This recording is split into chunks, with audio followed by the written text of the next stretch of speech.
के मने रखे आइले मानी जा तो मन रखल जाए। अरे की बारू जब न सुभा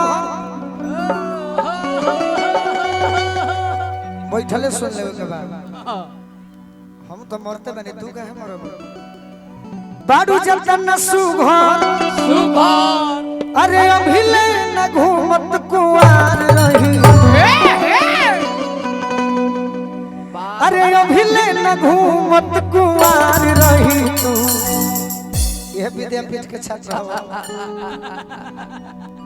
गांधी छाप ई मरले त ला कल हम मार दे तो कोई देला तू बेसी में नु बाड़ो तर तू तब बेकार तू गर्मी में मरत रहो भाई बाबा मरी है तो ठीक बा हम मरो तो ठीक बा।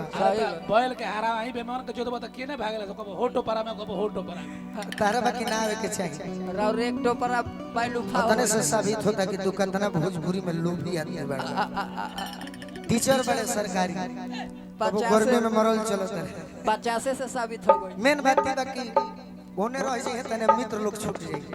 धन्यवाद बा। सही बात अरे की अभिले न घूमत कुआर रही तोहरे के कनिया बनैती जे धनिया भूमिहार रही तोहरे के कनिया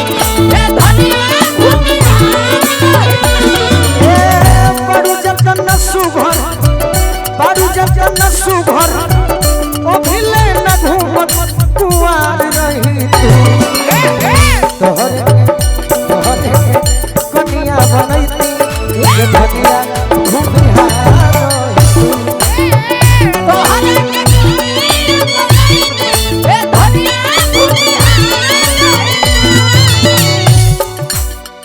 बाबू माई सुनी है तो मनी है बाबा के बड़ी पसंद नहीं लड़की दोसरिया के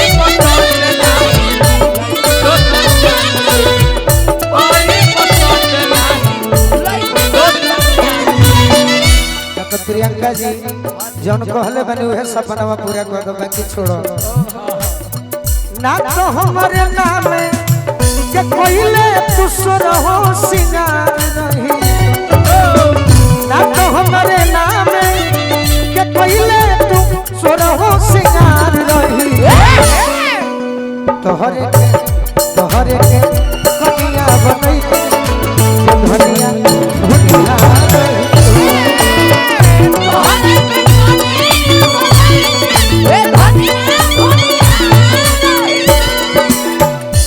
हाल दिल के हलचल बता ना सकी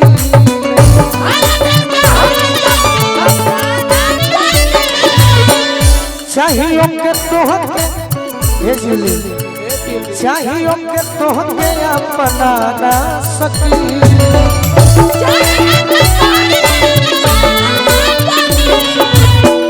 ना तो गोलू के जिंदगी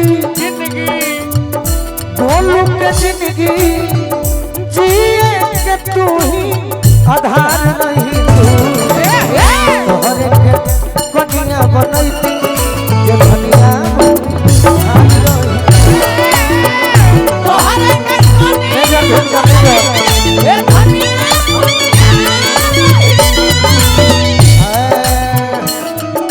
अरे प्रेमा से अरे बोलो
छोड़ दिया, गांव छोड़ दिया, चौरस्ता पे जमीन हमने लिया, आरा लिया, गौरा गांव को हमने भुला दिया। ऐसा समय हो रहा है। एक डायलॉग में बोल रहा हूं, नए कमरों में अब चीजें पुरानी कौन रखता है। ये डायलॉग सुने होंगे, आज से 10-12 साल पहले पवन सिंह जी के भी एल्बम में था, लेकिन उस डायलॉग को मैं बोल रहा हूं, नए कमरों में अब चीजें पुरानी कौन रखता है, परिंदों के लिए शहरों में पानी कौन रखता है। आज भी कुछ ऐसे लोग हैं